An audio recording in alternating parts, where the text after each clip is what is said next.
Hallo zusammen. Heute reden wir über die täglichen Routinen auf Deutsch, was ihr von morgens bis abends macht. Wir lernen nützlich Verben wie aufstehen, frühstücken und arbeiten und wie man fragt, wann passiert das. Außerdem schauen wir uns die Fragestrukturen und klären die grundlegenden Wortstellungen. Bereitet euch darauf vor, über Ihren Tag zu sprechen. Hello everyone, and welcome back. Let's quickly refresh our memory. We've learned to eat, Trinken, to drink, favorite, Ache, apple, beer, lesen, to read, spielen, to play, and zeichnen. to draw. Great! Today's lesson will build upon these words as we start talking about what we like to do. Ich esse Pizza. Ich esse Pizza. Ich trinke Wasser. Ich trinke Wasser. Ich stehe um 7 Uhr auf. Ich stehe um 7 Uhr auf. Habt ihr das gehört? Emily hat gesagt. Ich stehe um 7 Uhr auf. Das heißt I get up at 7 o'clock. Aufstehen bedeutet to get up. Es steht darauf, dass im Deutschen das Verb direkt verwendet wird. Wir sagen nicht to get myself up. Das zeigt die Genauigkeit. Denkt daran, dass die Großschreibung wichtig ist, ihr Wort immer groß geschrieben, weil es ein Substantiv ist. Wann frühstückst du? Wann frühstückst du? James hat Jared gefragt. Wann frühstückst du? Was when do you have breakfast? Bedeutet. Das ist ein perfektes Beispiel für die Fragestruktur. Wichtig ist, dass das Verb frühstückst die konjugierte Form von frühstücken zuerst kommt. Denkt daran, dass die Satzstruktur sich bei Fragen von subject-verb-object zu verb-subject-object ändert. Das ist ein häufiger Fehler für englischsprachige Lerner. Ich frühstücke um 8 Uhr. Ich frühstücke um 8 Uhr. Emily hat geantwortet. Ich frühstücke um 8 Uhr. Was I have breakfast at 8 o'clock bedeutet. Frühstücken beschreibt die Handlung des Frühstückens. Es steht darauf, dass die Zeit immer mit eingeletet wird. Schauen wir mal, wie ein anderer Person ihren Tagesablauf beschreiben könnt.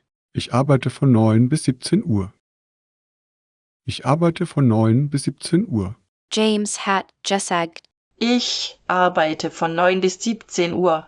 Was I work from 9 to 5 bedeutet. Arbeiten bedeutet to work. Der Ausdruck von bis ist wichtig, einerseits auszudrücken, from until wiederum ist Großschreibung wichtig, ist ein Substantiv. Vermeidet die Versetzung, Phrasen direkt zu übersetzen, denkt auf Deutsch. Was machst du am Abend? Was machst du am Abend? Emily hat gefragt. Was machst du am Abend? Was what do you do in the evening? Bedeutet. Es steht auf die Verwendung wann mit abend evening. Das ist ein häufiges Muster mit Wochenenden und Tageszeiten. Wir führen das Verb machen ein, das to do oder to make bedeutet. Ich lerne Deutsch am Abend. Ich lerne Deutsch am Abend. James hat geantwortet. Ich lerne Deutsch am Abend. Was I learn German in the evening bedeutet. Lernen heißt to learn oder to study. Denkt daran, Deutsch immer groß zu schreiben, weil es ein Substantiv ist. So sehen wir, wie wir neuen Wortschätze in die Beschreibung ihrer täglichen Routine einbringen können. Das ist eine tolle Übung. Wann kaufst du ein?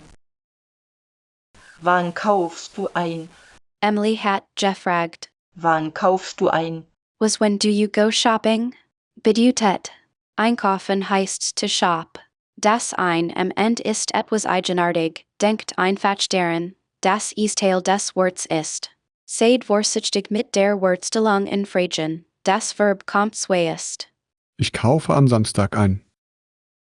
Ich kaufe am Samstag ein. Today, we'll introduce modal verbs starting with Mögen. Mögen expresses liking or desire. It's similar to like or to want in English. It's often used to express preferences. Remember it's conjugated differently depending on the subject. This is crucial for correct grammar. Ich mag Kaffee. Ich mag Kaffee. Notice the pronunciation of Mögen. the O umlaut sound is similar to the U in fur. A common mistake is pronouncing it like mögen with a hard G. Focus on that rounded O umlaut vowel. Pay close attention to vowel sounds, they're important for being understood. Magst du Tee? Magst du Tee? When forming questions with Mö. you usually invert the subject and verb. See how Ben asked Magst du tea? Do you like tea? The verb comes before the subject pronoun.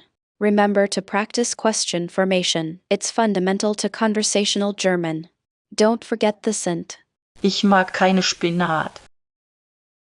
Ich mag keine Spinat. To express dislike, use kein after. Mögen. When referring to a noun. So, ich mag kein Spinat translates to I don't like spinach. The use of kein is crucial to negate the noun. Failure to include kein will change the meaning entirely. Magst du Schokolade? Magst du Schokolade? Notice how Mögen. is used with different nouns: Kaffee, tea, spinat, Schokolade. This shows its versatility. Always conjugate the verb correctly to match the subject. Practice using mögen with a variety of nouns to build fluency. Wir mögen Musik. Wir mögen Musik. Pay close attention to subject-verb agreement. We're mögen, we like. The verb form changes to match the pronoun. Incorrect agreement can lead to confusion. Consistent practice is vital for mastering this aspect of German grammar. Always double-check. Mögen Sie Hunde? Mögen Sie Hunde? Notice the use of instead of is the formal you, used with people you don't know well or in professional settings. When using, the verb also changes.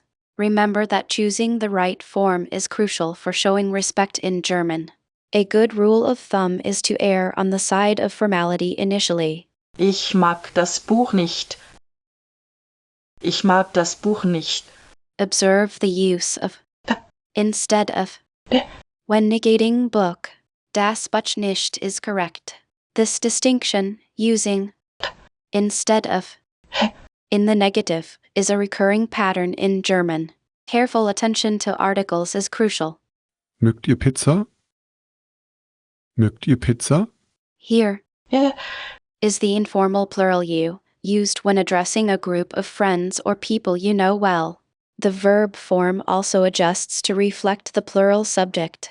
This highlights the importance of recognizing and using the correct pronoun forms. Consistent practice is key. Ich mag deine Haustiere. Ich mag deine Haustiere. Notice how dein is used to indicate possession, your pets. Using possessive adjectives like Deine. adds more detail and personalization to your sentences. Remember that possessive adjectives must agree in gender and number with the noun they modify. It's a fundamental element of expressing ownership. Magst du es, zu reisen? Magst du es, zu reisen? Today, we'll introduce reflexive verbs. These verbs describe actions performed on oneself. They always use a reflexive pronoun like mich, dich, sich, etc. Along with the conjugated verb. The pronoun indicates that the subject and the object of the action are the same. For example, Ich wasche mich. means I wash myself. Ich putze meine Zähne. Ich putze meine Zähne. Notice how the reflexive pronoun comes before the conjugated verb. This is a key rule. Pronunciation-wise, be careful not to run the pronoun into the verb, especially with words starting with vowels. For example, Ich wasche mich. isn't pronounced as one long word, there's a slight pause. Don't forget to consider capitalization rules when using the pronoun sich. Wir legen uns ins Bett. Wir legen uns ins Bett. Let's learn some common reflexive verbs. Aufstehen. Means to get up. Anziehen. Means to get dressed. Abwaschen. Means to wash the dishes and Zubereiten. means to prepare food. Remember, you are performing the action upon yourself. Focus on how these actions relate to your daily routine. It will help you remember them.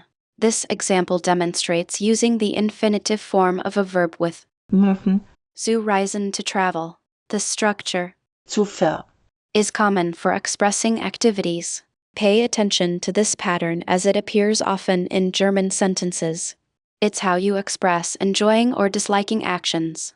James hat geantwortet. Ich kaufe am Samstag ein. I go shopping on Saturday. Wir sen das am wieder mit Samstag Saturday verwendet Word. Denkt daran, dass die konsequent Großschreibung von Substantiven entscheidend für die richtige Deutsch Grammatik ist.